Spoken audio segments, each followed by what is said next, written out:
মাটির ব্যাংকটা আস্তে করে মাটিতে ফেলতেই ভেঙে গেল।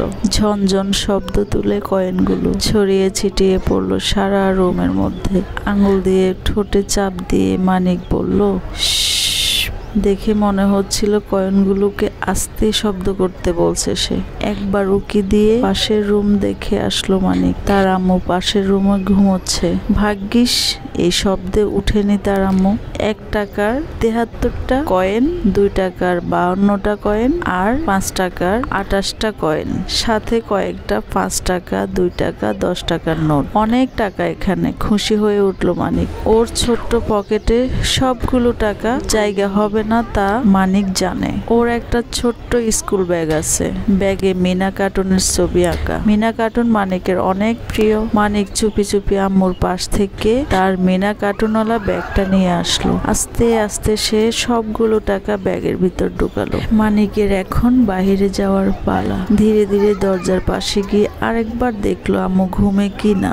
যাক, এখনো ঘুমে আম্মু। সে নির্ভয়ে বাহিরের দরজা খুলে কাঁধে ব্যাগ নিয়ে বেরিয়ে রওনা দিল। মানিকের এখন খুব গুরুত্বপূর্ণ একটা জিনিস কিনতে হবে। তার চাচু, আব্বু, মামা কেউ পাচ্ছে না এই জিনিসটা। কেন যে তারা এত বড় হয়েছে মানিক বুঝতে পারছে না। এত বড় হওয়ার পরও তারা খুঁজে পাচ্ছে না। টাকার দরকার হলে মানিককে বললেই পারতো তারা। আস্ত মাটির ব্যাংক দিয়ে তো সে একবার বললে। মানিক আম্মুর সাথে স্কুল থেকে আসার সময় দেখেছে বাজারে একটা বড় দোকান আছে। ওখানে নাকি সবকিছু কিনতে পাওয়া যায়। একবার মানিকের খেলনা গাড়ি নষ্ট হয়ে গিয়েছিল। মানিকের আম্মু তখন তাকে ওই দোকানেই নিয়ে গিয়ে আরেকটা গাড়ি কিনে দেন। তাই সে ওই দোকানেই যাচ্ছে। ওখান থেকে কিনে নিয়ে সোজা বাসায় এসে আম্মুকে একদম অবাক করে দেবে। আম্মু কি খুশি হবে ভাবতেই মানিকের আনন্দ লাগছে। সামনে আইসক্রিমের গাড়ি। অন্যদিন মানিক আইসক্রিম দেখলেই পাগল হয়ে যায়। তাকে আইসক্রিম কিনে দিতেই হবে, না দিলে কান্না করে নাজেহাল অবস্থা করে সে। আজকে প্রথম সে একা একা কোথাও যাচ্ছে। আইসক্রিম দেখে সে খাবার লোভ সামলাতে পারছে না। সে তার কাছে অনেকগুলো টাকা আছে। চাইলেই সে আইসক্রিমের গাড়ির সবগুলো আইসক্রিম কিনে নিতে পারে, কিন্তু মানিক আইসক্রিম কিনবে না এখন। এতে যদি টাকার কমতি হয়। পাশেই একটা ছেলে দাঁড়িয়ে আইসক্রিম খাচ্ছে, অরেঞ্জ আইসক্রিম। মানিক অনেক কষ্ট করে নিজেকে সামলে দেখেও না দেখার ভান করে এগিয়ে গেল সামনে। একটু সামনে যেতেই বাদামওয়ালাকে দেখলো সে। যেদিন স্কুল থেকে ফেরার পথে সব দিকে তাকিয়ে যায় বাদামওয়ালার জন্য, সেদিন তারা আসে না। আজ কিছু খাবো না, টাকা খরচ করব না, ঠিক করে বেরিয়েছি তো। সবাই সামনে এসে হাজির ভেবে মনে মনে বকা দিল মানিক বাদামওয়ালা আর আইসক্রিমওয়ালাকে। ইলিশ মাছ কোথাকার? আচ্ছা, বকা দিল ইলিশ মাছ কোথাকার। মানিক ইলিশ মাছ খেতে ভয় পায়। এবার কাঁটা বিঁধে গিয়েছিল তার গলায়। তারপর থেকে সে আর ইলিশ মাছ খেতে চায় না। কারো উপর রাগলেই তাকে ইলিশ মাছ ডাকা শুরু করে মানিক। ধীরে ধীরে মানিক সেই বড় দোকানদারের সামনে এসে দাঁড়ালো। এখানের ছেলেটা মানিককে চেনে, কয়দিন আগে গাড়ি কিনেছিল তো এই জন্য। বাহ মানিক বাবু, যে কি লাগবে আজ আপনার? গাড়ি নষ্ট হয়ে গেছে আবার? আম্মু কোথায়? বেশ ভেবে চিনতে উত্তর দিল মানিক। আম্মু আসেনি। আমি তো বড় হয়ে গেছি, ভাবলাম একাই আসি। আমার একটা জিনিস লাগবে। আব্বু, চাচ্চু তারা খুঁজে পায়নি, তাই আমি এলাম। দোকানে মুচকি হাসলো। বাহ, বলো তাহলে কি লাগবে তোমার? আমার একটা কিডনি লাগবে। হবে? ওসব খেলনা তো আমার দোকানে নেই বাবা, তুমি বরং ওটা নাও বলে দোকানে ছেলেটাকে মানিকের হাতে একটা খেলনা ঘোড়া ধরিয়ে দিল। এটা তো ঘোড়া, আমার কিডনি লাগবে। কিডনি কোথায় পাবো বাবা? এসব তো আমাদের দোকানে নেই, তুমি আর কোথাও দেখো।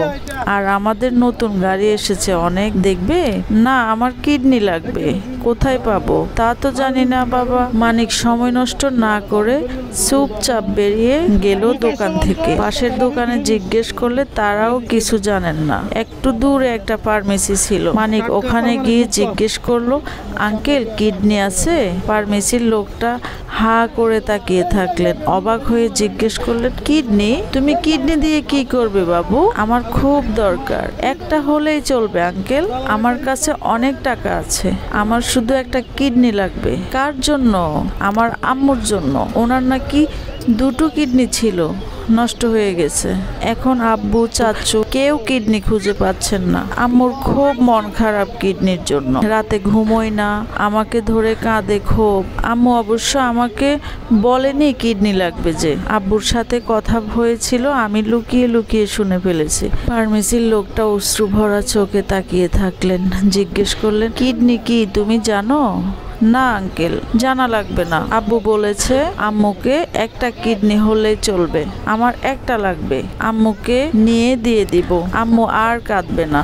আমি যে জিনিসের জন্যই কাঁদে আম্মু সাথে সাথে এনে দেয়, কিন্তু আম্মু এবার কাঁদছে, আমি কিছু এনে দিতে পারছি না। একটা কিডনি হবে আঙ্কেল, মাত্র একটা। ফার্মেসির লোকটা চোখ মুছলেন। লোকটা জানে কিডনি কি হয়, সে জানে কিডনি তিনি খুঁজে দিতে পারবেন না চাইলেও, কিন্তু এইটুকু ছেলেকে কে বুঝাবে কিডনি কি হয়? মিথ্যা সান্ত্বনা দিলেন তিনি মানিককে। আচ্ছা বাবু শুনো, আমার কাছে তো নেই, আর এগুলো দোকান বা ফার্মেসিতে বিক্রি হয় না, আমি দেখব কিডনি পাই কিনা, তুমি বাসায় চলে যাও কেমন? হালকা হাসলো মানিক। লোকটাকে ধন্যবাদ দিয়ে চলে আসলো সে। বেশি সময় বাইরে থাকা যাবে না, আম্মু ঘুম থেকে উঠে তাকে দেখতে না পেলে খুব চিন্তা করবে, তাড়াতাড়ি বাসায় যেতে হবে। আম্মুর জন্য 5 টাকার বাদাম কিনলো মানিক, কাল আরেকবার বেরোতে হবে। আর তার ক্লাসের একটা ছেলে আছে শুভ, সব কিছু জানে, সব সময় ফার্স্ট হয়, সে নিশ্চয়ই জানবে কোথায় কিডনি পাওয়া যায়। যদিও মানিককে 2 দিন আগে শুভ খামচি দিয়েছিল, কিন্তু তারপরেও নিজ থেকে গিয়ে কথা বলবে সে, তার একটা কিডনি দরকার, খুব দরকার, খুব।